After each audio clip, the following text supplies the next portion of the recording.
So, you want to be a real estate investor, but where do you start? How do you know what information and sources to trust? That's where I come in. I'm Jonny Cattani, and this is the Investor Relations Real Estate Podcast.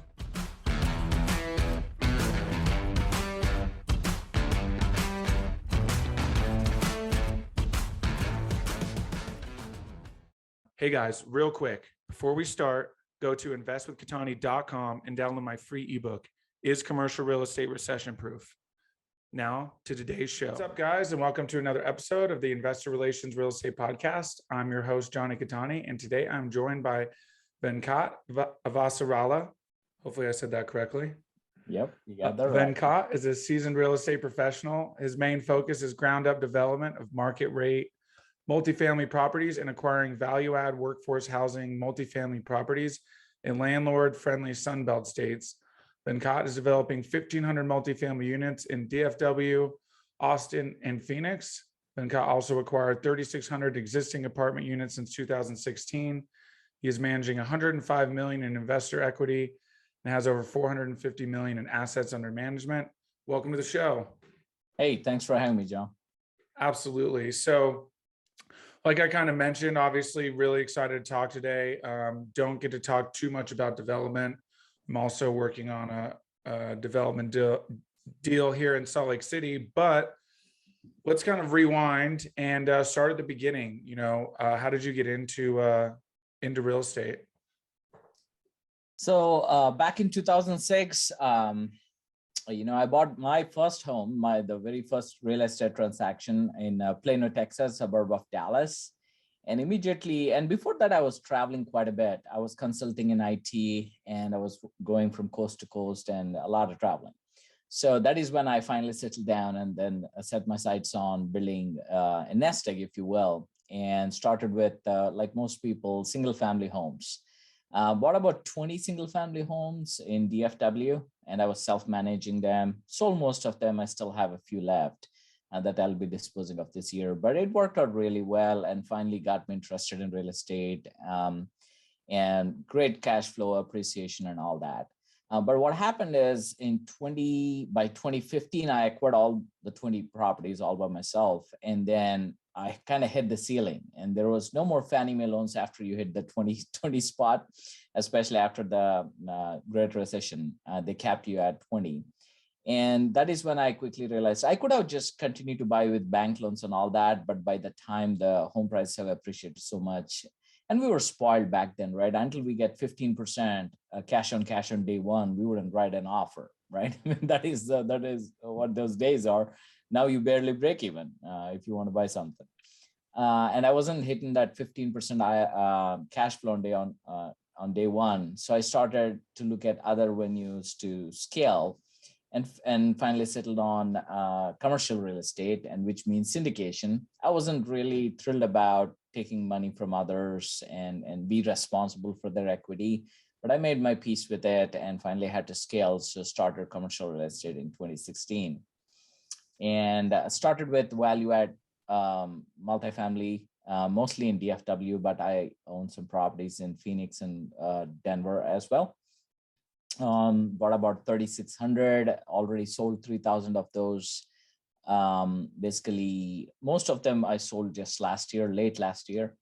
And since last 2 years have pivoted to land development and more importantly, ground up development, because especially after COVID, before COVID, these properties were trading at a discount, the brand new properties. And there is no big need to build brand new.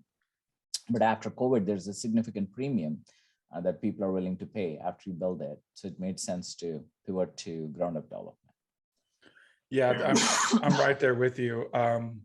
That's how the Salt Lake market is. There's really nothing really makes sense unless you're doing ground up development. And, obviously you're in the markets that are very similar. So kind of talk about, did you foresee the growth? I mean, I don't know if we could foresee, 27% in some markets, but, kind of talk about why those markets were so appealing in the beginning. Yeah, Dallas, not just that I live here, but it's population growth. leader, right? I mean, it's been like this for a while. And I like Dallas especially because it's ease of doing business, right? Which is a double-edged sword, right? That's why we never had a lot of appreciation in Dallas, because everything is abundant, everything is big, everything is cheap, everything is easy here to build. That's why if you see go 20 years back, I mean, if you have a 3% appreciation in home prices, that's a very good year, right? Mostly 1 to 2% is what it was. And Houston even a lot lesser than this thing. San Antonio, a lot less than. Austin was nobody until, let's say, 2010. So that's been how traditionally Dallas market was. So it didn't make a lot of sense to build something new. Buying something existing, holding them for cash flow has been the best way to go in a general Texas market. But that all changed after 2008 a little bit, right? So after 2008, we went down, and as we come up, dragged in so many people and started to create some supply shortages for the first time since the beginning of time in DFW, and started to put some upward pressure in the property price. We are seeing more than 3% appreciation and all that, but still not good enough for me to jump into the development game. But after COVID, I mean, it's happening everywhere in the country, but especially in Dallas. If you can build a Class A apartment complex, it's a very liquid market. You can quickly sell it off and walk away. And especially there is a special interest from all the REITs and institutional, basically. And I want to play in that game. Now, Austin, I don't have to tell you what's going on there. It's becoming like a crazy town out there, especially driven by tech.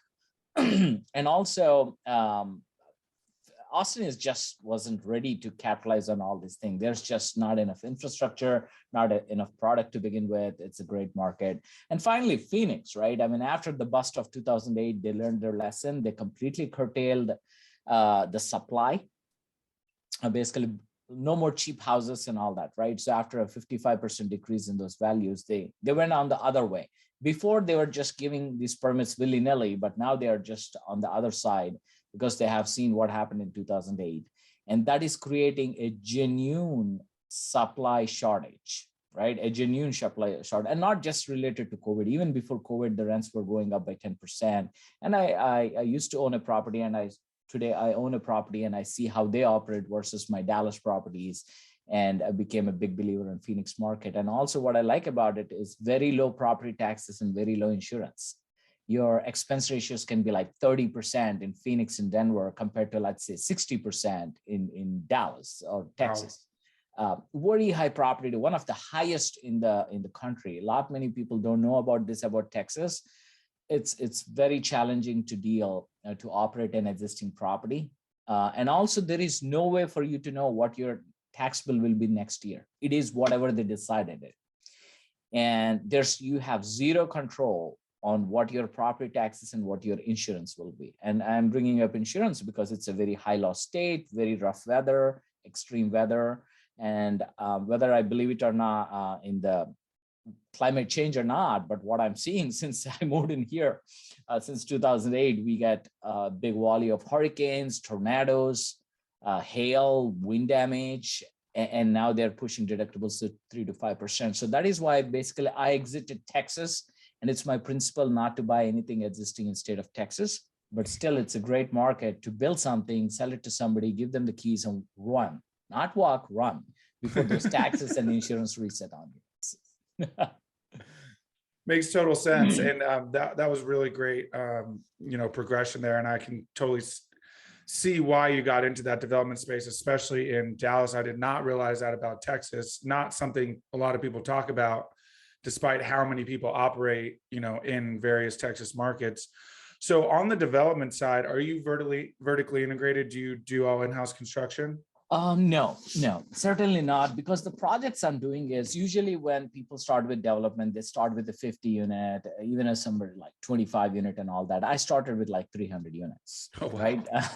And most of my projects, I have 2,500 units now under various stages of construction, but all these are 300 to 400 unit properties in a very prime location. And I'm building them with institutions in mind. And the reason is, look, I don't know whether we are at the tail end, but we are closer to the tail end than the beginning of a cycle, of the real estate cycle, right? Agreed. So if this all were to end tomorrow, a big recession and the market completely softened or not, I need still somebody to buy all my properties. I don't want to be stuck with them, right? So, but one thing I know is the institutions are always buyers. The REITs, the pension funds, I mean, they're always liquid. There's always plenty to go find. They're craving for a product to place their equity. So that's why I'm focused on building Class A properties in Class A locations with $1.80 to $2 to $2.20 per unit rent, so that hell or high water, I'll be able to sell these properties and walk away once I'm done with them. So that's why it just didn't make any sense for me to vertically scale and all that. I want to make most of this, whatever is left of this real estate cycle, and don't want to just focus on too many things by doing my own construction. So I go with a very reputed GC. Makes perfect sense. So kind of talk about, with COVID, obviously a lot of labor and supply shortages and things like that. So how has that affected these projects? So the thing is, since the good thing is I don't have to deal with them directly. It's GC's responsibility, right? And as of right now, labor hasn't really hurted us a whole lot. Lumber did. See, there are some hedging mechanisms that you can use, right? Let's take example of our property in Kyle, Texas, that we're building 338 units on Highway 35, 20 miles south of Austin downtown.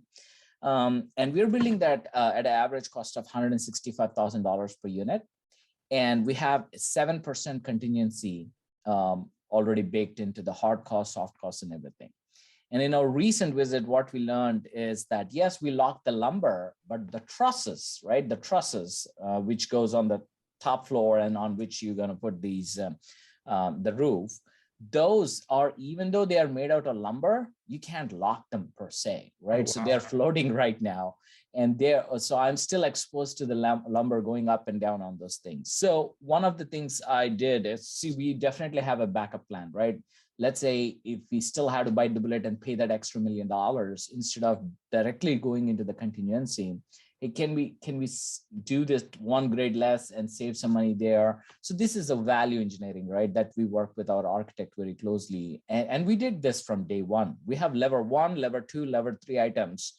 Hey, if the cost went up by this much, we're going to execute this. It'll save us this much. And if the cost even went up, then we're going to do this. And once you exhaust all these levers, that is when you go into the contingency. Otherwise, there is no limit to how much you can spend on a project, right?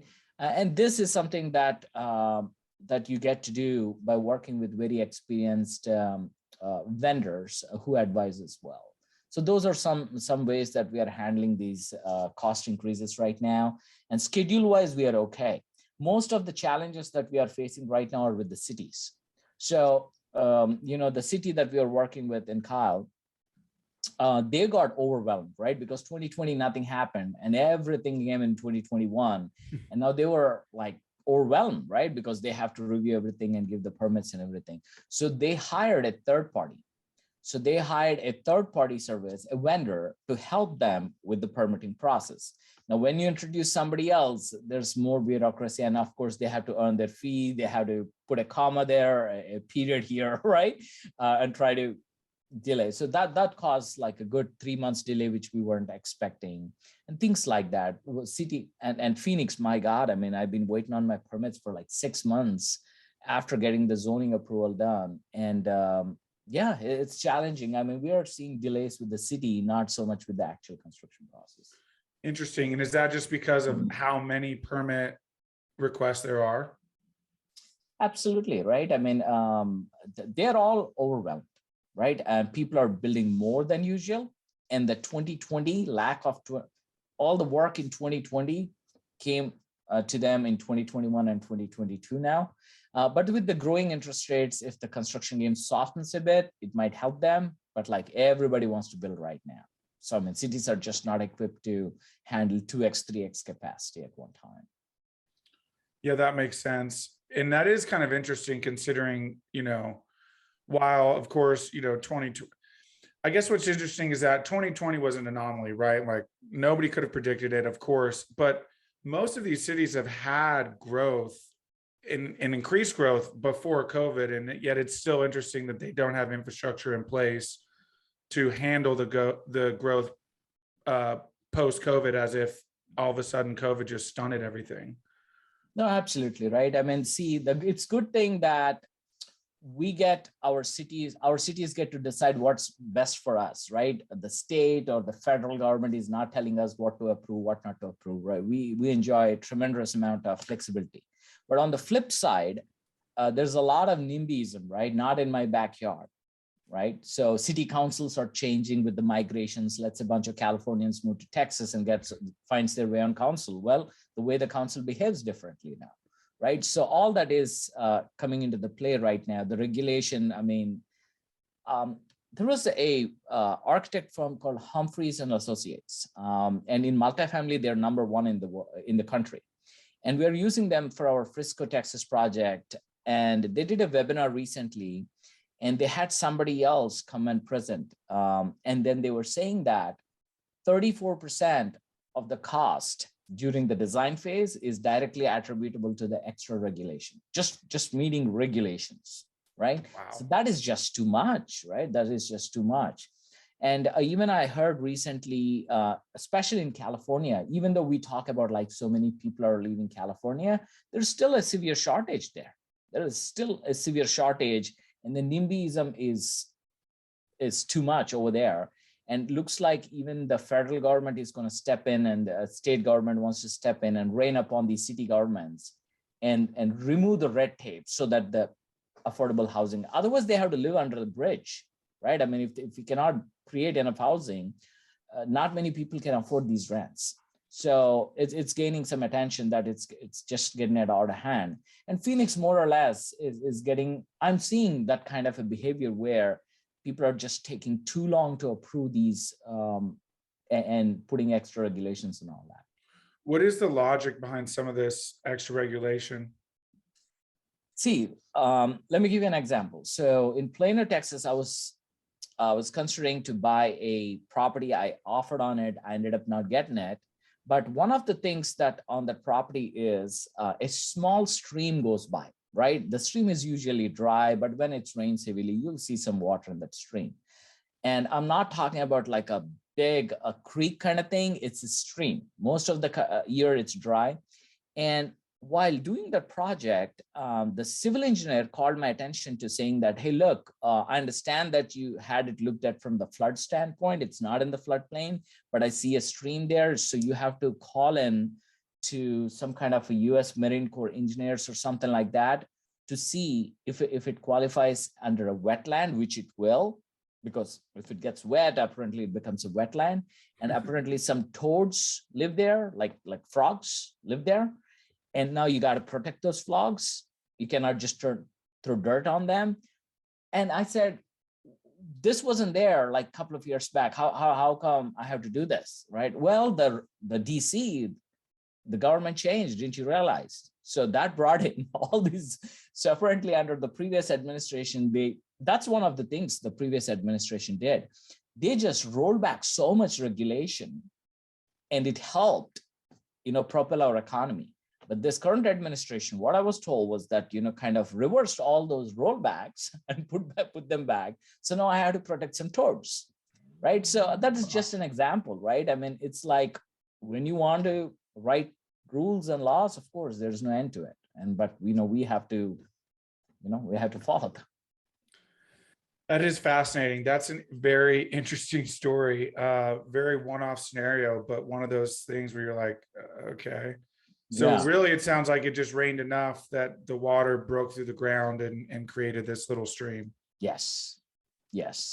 And now toads live there. And if you go to Austin, you get salamanders, right? So salamanders is, some kind of like a reptile. Like a lizard. Yeah, like a lizard. And now you'll run into those, and now you have to protect them. And even in the city that we were building in south of Austin, right? So they never had any tree ordinance. But as soon as we turn in our plans, they said that, well, now we have a tree ordinance. We just borrowed it from Austin. So you got to send an order. It crossed 4 months delay. Now we have to go measure tree by tree, figure out which ones are protected. And now you have to protect them. So you have to change all the plans that you have drawn and resubmit them, go back and forth with the city. So it's a big issue. It's become bigger by the day. And I've been observing it from 2.5, 3 years now. And every project, it's something like that. Interesting. That is very fascinating, especially in, these cities that are trying to grow, like put in the infrastructure to grow, and they're putting all this red tape and all these hoops you have to jump through. And it's definitely, I think, pushing people even away from, I think that's what's driving up the kind of the value add and the already built, because Absolutely. People are being pushed out of development. Absolutely. And another thing is like, look, I mean, experience is the only thing that you have to mitigate the risk. A risk can come from anywhere during the design process and permitting process. Now, if you want to go to zoning, that's even bigger risk. Not so much so in Texas. I mean, Texas governments are very friendly. I mean, they do ask for PDs, planned developments. They're not going to give spot zone anymore. You cannot go to them, say, with 10 acres of land and say that, can you zone it multifamily? They used to do it, but not anymore. They rather say that, look, go and buy a 50 acres and bring me a plan for a small community there with some retail from single family townhome. And yes, I'll give you your 10 acres of multifamily. So right now, I mean, I'm seeing that they give you anywhere between 5 to 15% of the land. They'll zone it to multifamily. Interesting. And is that supply path, is that going to match the demand? It's an issue. That's why you see a 2x, 3x, 4x in zone multifamily prices, right? Because if I want 10 acres of multifamily land, let's say I don't want to buy from anybody, I want to make my own land, then in good olden days, all I need is 10 acres. But I need more like 60, 70 acres now, right? And I got to do all these unrelated things, the PD, and I have to sell those parcels to somebody else. Of course, I'll make a profit on that. But this actually reduces the supply of zone multifamily land. And that's why, my very first project in Austin, right, in Kyle, very affluent area, I paid $8,500 per unit there. And my latest one that I put under contract in Round Rock on Highway 35 paid something like $32,000 a foot. 18 months out between these two contracts, right? I mean, so that is what's happening in major metros in Texas, where the prices are just escalating so much, even on land. And now they're conducting round 1 and round 2 best and finals for the listed ones. I don't usually buy listed ones. I try to get off-market properties so that I don't find myself in a bidding war. That's insane. That's so crazy, because you talk to so many people and, they talk about the shortage, and then you break it down and you realize that the governments are really part of the problem. The same one that's telling us we need to build more and create more housing is the same one getting in the way. But I mean, gosh, we could have a whole podcast episode just on that. Yes, absolutely. Yeah. So let's kind of break it down to the investor level. Obviously, your original kind of thesis was that value add. Talk about that shift and being able to shift your investors now into this development and keeping them, engaged while there's delays, and obviously that's delayed to cash flow and those kind of things. Yeah. So even today, right? So the value add people, and I almost every day see a 2.5, 3 cap passive investment opportunities, but somehow they project an 8% cash flow or a 7% cash flow. I don't know how that works, right? When you buy a 2 or a 3 cap, it's mathematically implausible, but whatever, right? So I'm not saying it's impossible, but it's very improbable that it will materialize. Maybe it'll only cash flow on spreadsheet. And I started seeing all this thing, and I said that, look, I mean, business should not be this hard, where you kind of get yourself into this tight situation where you buy this very low cap product, and now you have to upgrade everything, like your life depends on it. And now the market has to produce those kind of tenants who are willing to pay that $300, $400 more. several things have to go according to the plan in order for you to generate that cash flow, right? So I'm saying that, look, even the IRRs are not like what they used to be, right? If you honestly underwrite a 15 IRR at a deal level, or the 3 to 5 year horizon is what it'll end up to be. So I didn't like the return profile anymore on these value adds in the most of the markets. Phoenix is this one market. It's just beating all the odds there. But for the most part in the country, the returns are not quite how they used to be. And now the interest rates are increasing, they'll even go down. And my thought process is, especially after this inflation thing, right now, the government figure inflation is what? 8%, something like that, close to 8%. Right. And in actuality, you and I know that it's more like 12%, at least 50% higher. Right. So if you're making 12% a year, you're at par. You're just protecting your purchase power. And even that, not quite, because now you have to owe taxes on that, right? So more like 15% is you're at par. You're just protecting your purchasing power. So I figured that, if I can generate 10 points over that, 25% per year, so we are going somewhere, right? We are growing money at a reasonable place at 10%. At 25% today is actually 10%, right? After discounting for taxes and inflation and all that. So with that in mind, I quickly realized that I can do that in value add. It's not impossible, but it's highly improbable. With that said, okay, where can I generate something like that? And quickly, I figured that it's development, ground up development, and land development, right? Because again, we talked about how expensive the land is these days. Never before in the beginning of time that land is viewed this favorably by my investors. So those are the two areas where I'm spending most of my time, looking for land deals, buying raw land, taking it through city, and then cut it into parcels, hang on to the multifamily land, sell everything else for profit, obviously. That's one thing. And the ground up development, where I can generate a decent IRRs in spite of these escalation in the construction costs. Because if you see, if you build class A is where the growth is, the rent growth, the occupancy growth, and everything, it's really, really good in the class A. And there is a reason to that, right? Because who are these class A tenants? These are not the people who lives paycheck to paycheck. They always had discretionary income. What did they do with that money? They invested that money. Somebody bought a stock or a crypto or a real estate, however it is. And they enjoyed the boom created by the COVID cash influx, right? So everybody feeling rich and right. So they're spending, their life is really well. And I want to cater to that demographic. On the flip side, the BNC, traditional BNC, workforce housing folks, most of them always lived paycheck to paycheck. Several surveys were done saying that 7 out of 10 Americans live paycheck to paycheck, right? Wow. So the 7 are predominantly in the BNC tenants. They never had discretionary income to invest anything. If they balance their budget, it's a good month for them. That's how it is. So they never invested in any of the assets. They never enjoyed the boom created by the COVID money infusion. They only experienced the negative side of COVID, which is the lockdowns, loss of jobs, and high inflation. But they did not see the positive side of it. Now, that puts a tremendous strain on them, right? I mean, financially, it will take a long time for them to recover and get on a firm footing. So this is what I explained to my investors. Hey, everything changed.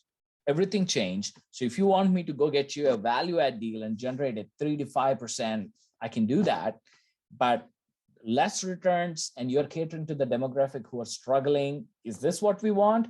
Or let's forego this depreciation and let's pay some taxes. It's not a big deal. It's not a crime to pay taxes. I mean, it's okay to pay taxes. Let's go after these class A properties and let's build them, let's sell them and make high IRRs. And yes, we'll pay taxes. And we are catering to class A tenants who are doing really well in their life. Which one do you want to go? And when I articulated it this well to investors, they clearly see the point. Now I barely send them any value add deals. I flip them all. I raised $28 million last year for more than half of it is for construction deals.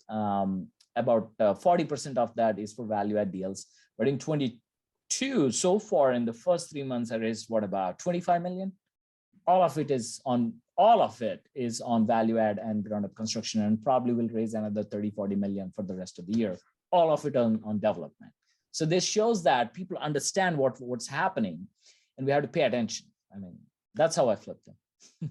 Absolutely. Wow, that's awesome. And that's great to see.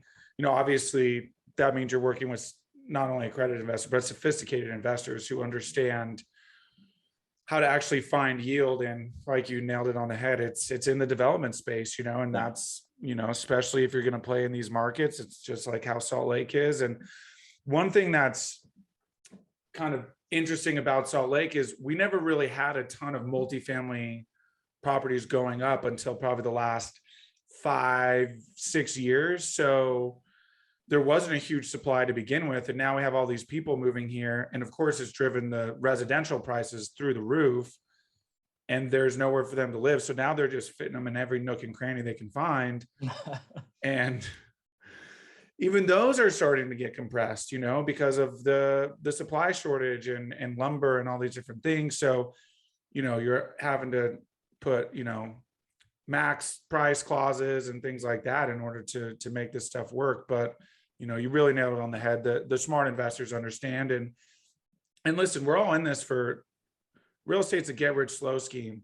So, you know, great for the operators who the last 3 years are basically flipping their value add deals, and more power to them. But, you know, ultimately, I think who's going to make it out on top are the ones who understand the long game. Absolutely. No doubt about it. Awesome. Well, we're coming up on time here, but I do have 5 questions that I ask all of my guests at the end. It's the final 5.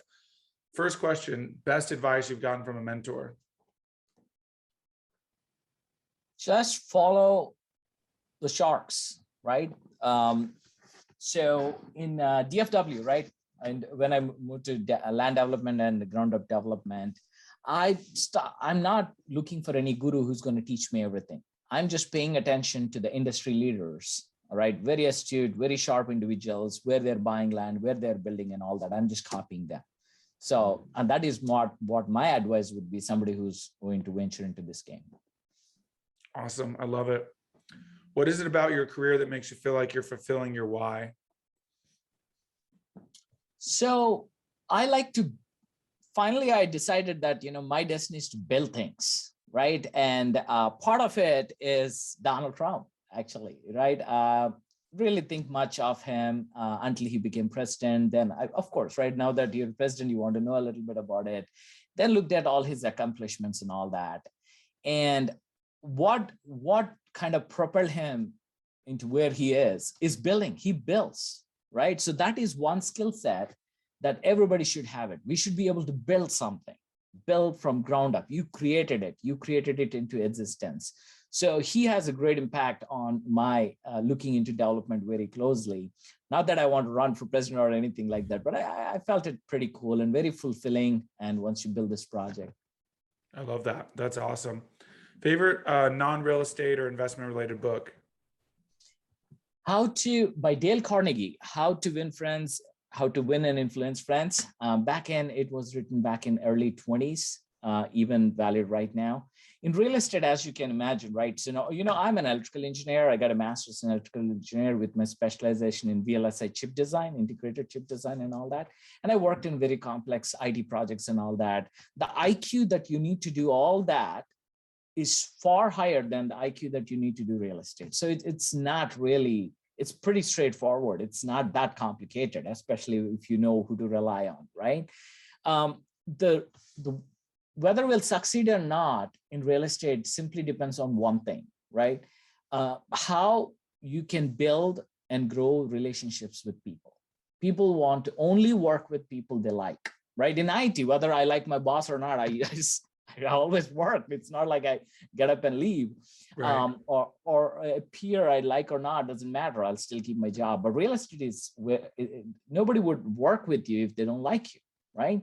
So this book I read about 10 years ago, it really helped me to define the way I speak and how I put more emphasis on a relationship. Now, if I'm starting a JV with somebody, I don't look at this particular deal. I don't negotiate as if like my life depends on it. I think that, look, if I want to make $100 million, I just need 5 good relationships. And how do I make $20 million per the relationship? If you think like that, the way we behave with the people completely changes. The words we use, everything changes. But the problem is in the mostly what we're stuck up on this one deal, right? One deal. And it usually, when it comes to splitting profits and all that, it just, people will mess up there and they can't work again together. And there's no way in the hell they're going to make $20 million from each other's relationship.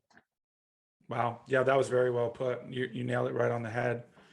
If you could have any superpower, what would it be? Build fast and cheap. Build fast and cheap. It's take too damn long, 18 months. On a good day, it takes 18 months to build, let's say, to 50, 300 units. I would rather see it to be a year. And obviously the cost, right? I mean, again, the idea is like people's wages are growing, but nowhere close to where the inflation is, right? The real wages are declining. And I want to definitely solve the problem. And I'm looking into using manufactured housing. Again, don't want to build cheap stuff, which will fall apart in 10 years. But I think the technology is getting there. If not, it's already there. Like in about 5 years, I see myself doing most of the construction using manufactured. Because today, right now, manufactured housing is available. Like you can bring those panels and assemble them. It'll save you time, but not money. But we need to be for mass adoption, we need to be in place, which actually saves you on the budget, the actual money. And I think we'll get there in 5 years. So that is what I want to do. Awesome. I love it. And last one, what's the best way for people to get a hold of you if they want to learn more? Well, they can email me at Venkat, Venkat, at Stryker, Stryker, prop.com, or reach me on my phone at 281-727-9238. Awesome. Venkat, this has been amazing. Thank you so much. I really appreciate it. Thank you. Thanks for having me, man. Absolutely. Hey guys, thank you so much for watching today's episode. I hope you really enjoyed it. Listen, I know it's cliche and you hear it all the time, but please don't forget to like and subscribe to the channel so you know when the next video is coming out. Even though this is technically a daily podcast, you know it's coming out the next day. We have a ton of content coming your way. So please like and subscribe. It helps a ton. Leave comments. Would love to know what you guys think. And we will see you on the next one. Thanks so much.